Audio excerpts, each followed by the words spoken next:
Hello everybody and welcome back to Let's Play Dark Souls. I'm your host VGMKoren, and it's time to leave the bonfire and the undead asylum. This game, if you haven't noticed from the last episode, has fantastic atmosphere and mood. This is a great gothic style of gameplay. Now, in the last one, we did manage to kill the giant asylum demon and earn the key to our freedom. And that freedom leads us to these steps. Good job. This is the tutorial for Dark Souls, by the way. All of this has been. So, from here on out, the game is much less linear than this. Oh, and hey, there's something... Where are they? You know what? I don't want to fall and die immediately, so there are a couple of things you can do here, but we'll get back into that later. Wait, I think they're right over here. Nope, that's a plant. I'm sorry, I'm looking for something that the game won't tell you about. But here, get out of here, mouse. What are you doing? Only in the ancient legends it is stated that one day an undead shall be chosen.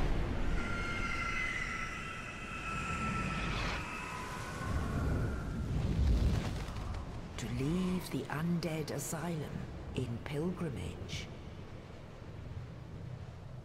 to the land of the ancient lords. Lordran. This game really likes the word Lord a lot. Also, I lied in the last episode about there only being one cutscene. I suppose this would technically qualify as a cutscene. I just forgot because usually I skip this. Not to say it isn't awesome, though, to be flying on a giant crow. And yes, we do look horrible. That is certainly a thing. Anyways, here we learn how to level up and kindle bonfires. And we see this blood stain. Let's go ahead and see if I can get the game. There we go.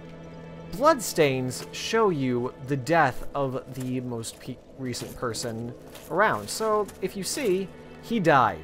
He's gone now. He's dead forever. And one thing I love about Dark Souls is that's it. You are not told where to go next. But there does happen to be this guy. Let's talk to him. Well, what do we have here? You must be a new arrival. Let me guess. Fate of the undead, right? Well, you're not the first, but there's no salvation here. You'd have done better to rot in the undead asylum. But too late now. Well, since you're here, let me help you out. There are, actually, two bells of awakening. One's up above in the undead church. The other is far, far below, in the ruins at the base of Blight Town. Ring them both, and something happened. Brilliant, right? Not much to go on, but I have a feeling that won't stop you. So, off you go. It is why you came, isn't it? To this accursed land of the undead? People talk a lot in this game, and I will be showing you the dialogue because it's interesting. Your face. You're practically hollow. But who knows? Going hollow could solve quite a bit. We do look quite like a zombie right now. What? Restoring your humanity? Well, there are a few ways to go about it. Collect it bit by bit from corpses. Or you can butter up a cleric and get yourself summoned. And the quickest way, although I'd never do it, is to kill a healthy undead and pillage its humanity.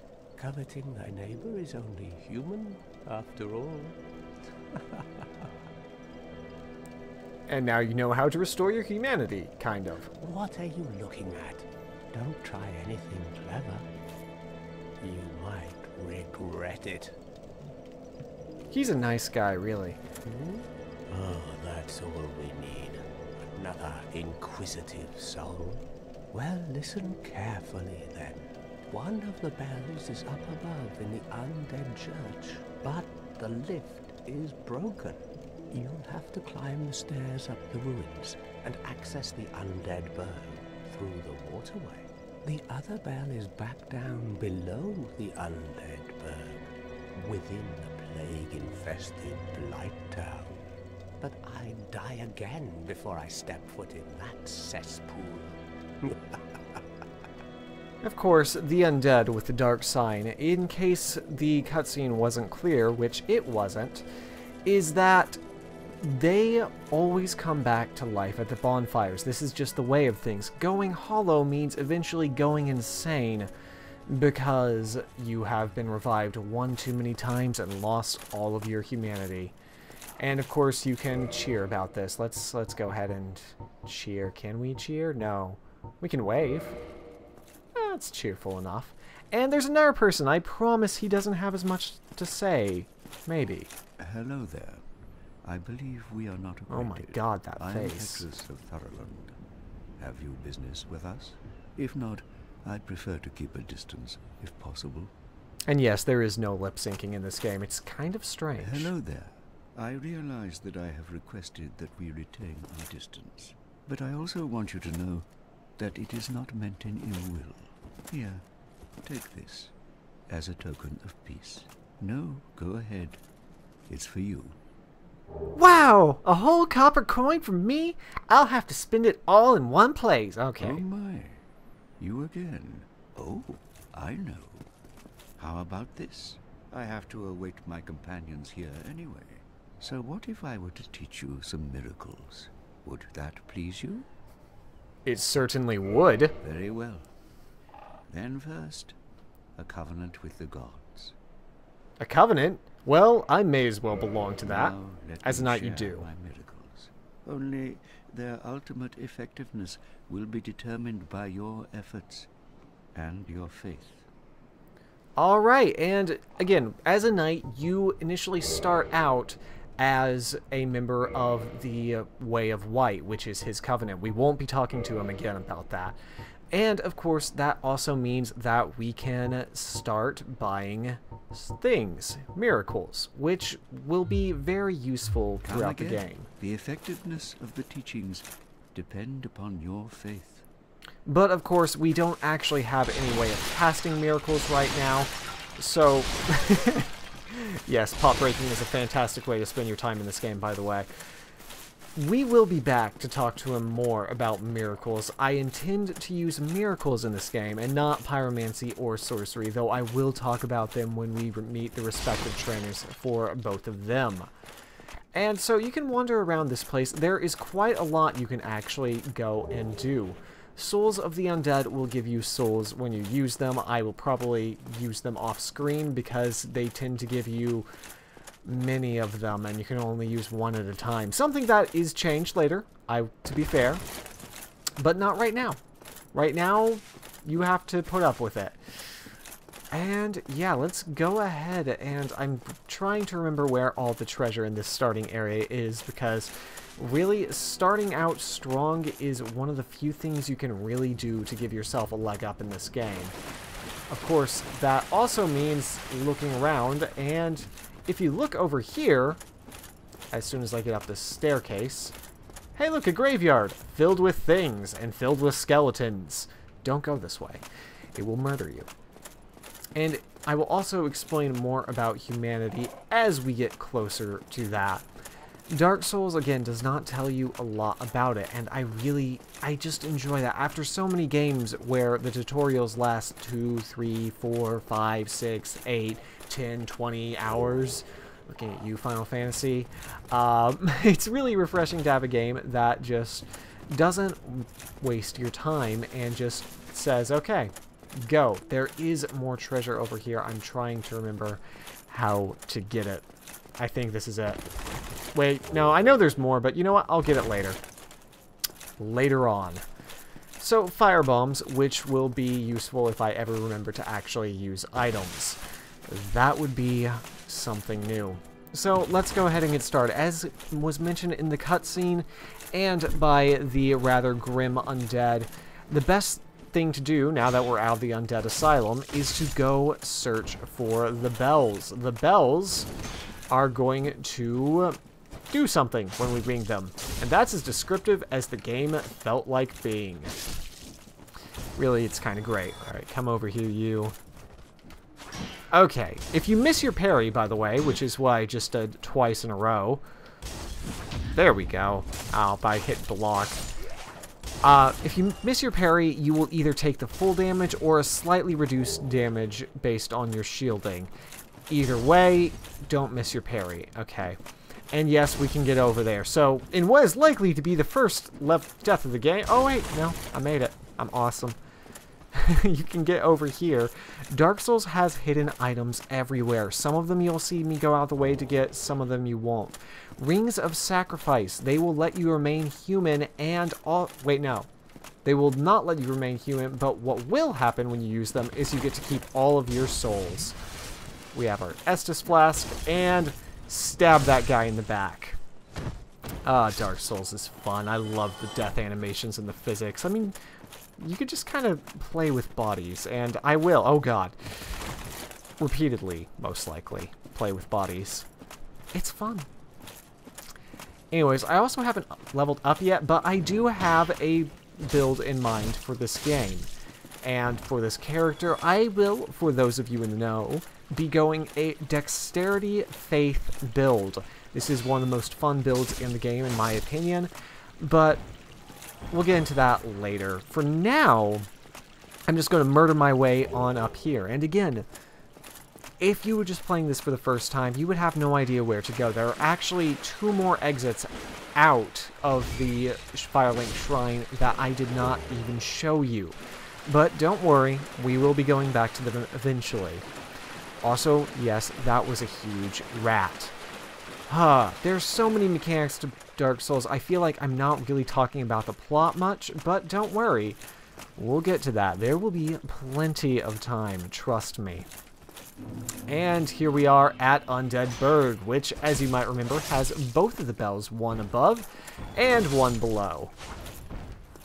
Alright. The early game enemies generally do not pose much of a threat to you. Or at least they won't if you know what you're doing. If you don't know what you're doing, they're probably going to get murdered. Because, well, that's just Dark Souls. That being said, I love Dark Souls combat. In my opinion, this is one of the most fun systems in any action RPG or RPG that I've ever played. And the reason why I say that is because there's a lot more weight. You haven't seen me take much damage from getting hit, but that's mostly because I haven't gotten hit. This game is all about not taking damage, patience, and extremely heavy blows. There's none of this flashy 4 backflips, slashing your opponent 3,000 times while they stand still. And, oh, you will also see these messages everywhere like Need Hidden Path. These are written by other players. Yes, other people play this game, and hey, it's a dragon! Great. Okay, bye, dragon. I miss you. Okay. Bye. And we will learn how to make our very own messages soon, TM. But first, we have to get through a variety of enemies. So, one thing in Dark Souls is that while you may always have the advantage while you're alone, enemies in this game are not kind. They will gang up and all attack you at once. And they will do this with the intention of killing you. Dark Souls is not a kind game in this regard. So that guy's going to just keep shooting at me this entire time. So we're going to ignore him, because that seems smart. And go ahead and fight these spear-wielding guys. As I mentioned, the kick is the best way to break an enemy's guard, which is also true for any PvP you might happen to do, but we'll get into that later. Oh no, Estus Flask. Yes, enemies also have them, which is just all kinds of great. Great, great, great. So, one thing I want to mention about Dark Souls is that it is always, always saving. There is never a point where this game is not saving all of your actions. You see that little flame in the top right corner of the screen? That means the game is saved. Which also means that I can't really go back and re-record parts that I don't like I normally like to do. This will all be very raw footage. Hooray for you. Let's go ahead and murder him. and take whatever this is. It's a helmet. It's terrible. Trust me. And over here, we find the first merchant in the game. Try attacking. Well now, you seem to have your wits about you, hmm? Then you are a welcome customer. I trade for souls. Everything's for sale. He seems perfectly in his right mind. So he immediately has some things that we should pick up, like this orange guidance soapstone, which will let us write messages, which I won't ever do. But it was only 100 souls. And the residence key, which I believe I do need. And this bottomless box, which I also want. And oh, he also has the repair box, which we will need, but Things are getting treacherous in these parts. do I really want A to? horrible goat demon has moved in below. And up above, there's that humongous drake and a bull demon too. If you stick around this place, it might end up being your grave. Ah, he's a great person. What a waste of time. Go and fall off a cliff. Well, since you made this much easier of a choice for me, as I said, Dark Souls is always saving, and merchants are not Mad, invulnerable to your attacks. you lousy rat. Yulia! Yulia! And now that I've attacked this merchant, he will no longer sell me his wares. Now you might be thinking, what are you doing? And that might be a fair thing to think, because merchants in this game do not respawn. Yulia. So now I can never have him again, and I have also technically sinned, which will probably come back and bite me. But I got one of the best weapons for a Faith Dex build in the game. Yay! I'm not a bad person. Really. Yeah. Now, you can check through and see what kind of parameters you need. For this katana, you need 14 strength and 14 dexterity, neither of which are things we have. So yeah, be careful, because even if you go back and you leave that merchant alone, he will still try and kill you once you come back to him. Now you might think, why did you do that? You didn't buy the repair box. Don't worry, we'll get it later. We'll get many things as we go along this game. And as you can see, having your shield up all the time is basically the bread and butter of Dark Souls. Let them come at you, then hit them. In that order. Well, block, of course. You should probably do that. I'm great at describing things. I'm just really the best around. Throwing knife, and there are several things you can do. You can either get back on the path here, or take a running jump, and... Okay, thank God. I thought I'd missed that for a second. I was going to have to do a terrible cut, and it was going to be awful. You can come over here to... Where the hell am I? Am I where I want to be? Do I want to jump off the... no. No, that's not what I want to do. I don't know why I came up here. But I did. Wait, maybe this is more pertinent. No, this is the way I came from. Why was I always so obsessed with getting up here? I feel... Okay, hang on. Before... Aha! Perfect. A crossbow and bolts. Exactly what we needed. Except I will never use that ever. So sad. Anyways. There's another hidden path that I haven't gone down yet. And this will be most of Dark Souls, is traversing through the area, finding hidden paths, and going down them whenever you can. It will be worth your while, and I think there's actually one nearby that I've completely missed. Or maybe it's through this door. Let's try this door. Hang on. Door, reveal your secrets to me. The door's secrets include one wooden shield, which is much worse than your starting kite shield. Or if you're my class, that is, the knight. Be wary of humanity. This is actually good advice, and I'll probably talk about that a little bit more next episode. Stop shooting me. And hey, we got our first humanity from killing an enemy. Perfect. Alright, I'm going to go and find that hidden path real fast. I'm pretty sure it's back over this way, and it's actually a different branch from what I just did. In fact, I'm like 90% sure about this. But the other 10% says, hey, what are you doing? Don't be dumb. Stop. Stop. Stop. Oh. Yes, it is this way.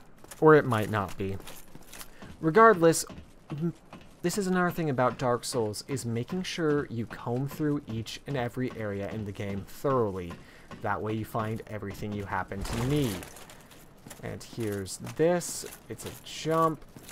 I swear, I am missing an extremely obvious hidden path around here, and I don't know where it is. It might actually be earlier on in the level.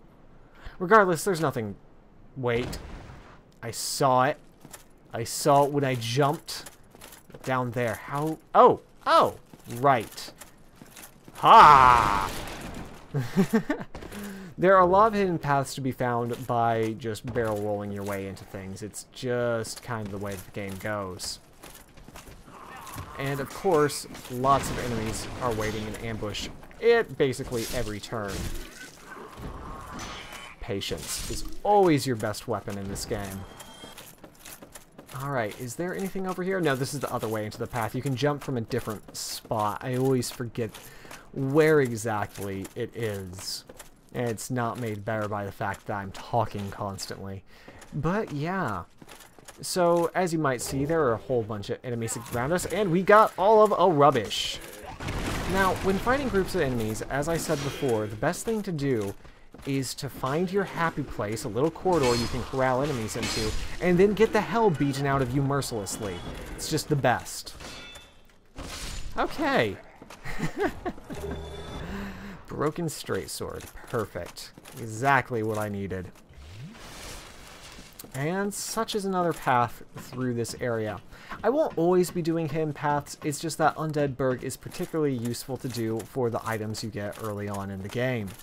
Let's go ahead and pick the item off this little corpse. Everything in this game is dreary and dead and dying. And the game really likes the word Lord, and where did you come from, sir? Die.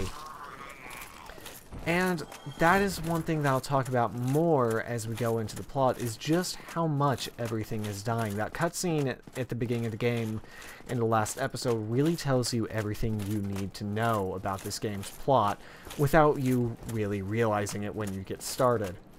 But regardless of all of that, we have completed the first section of Undeadburg and are rewarded with a bonfire for our troubles. Great message. You're going to see me click on those habitually until I learn to stop, because I'm playing a Let's Play. It's just going to be that way. So let's go ahead and rest at the bonfire, and there are a lot of things you can do at a bonfire. You can level up, you can access your bottomless box, which is essentially your bank for unwanted items, which I will throw things in for the most part over there. And yes, for some reason it uses the right bumper to put things in the box. I don't understand that at all.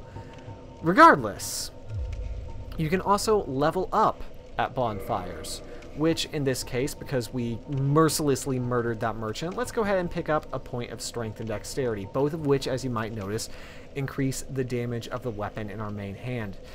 Let's go through the stats real fast. Vitality will give you HP. Attunement will give you more magic slots for casting spells. Endurance will give you more stamina for blocking, running, stabbing. Equipment load, that way you can achieve higher armor levels without having to be a fatty fat. Strength will raise your strength, dex will raise your dex. There are weapons based on both. Resistance is completely worthless, forget it exists.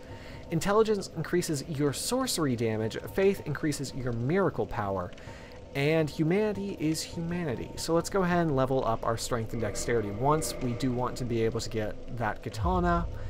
And as you can see, all the enemies that I've killed have now come back to life. Kindling a bonfire will allow you to get double the amount of Estus flasks when you rest at that bonfire. So instead of 5, you'll get 10, but you must be human to do it. And right now, trust me on this, at this area of the game, don't become human.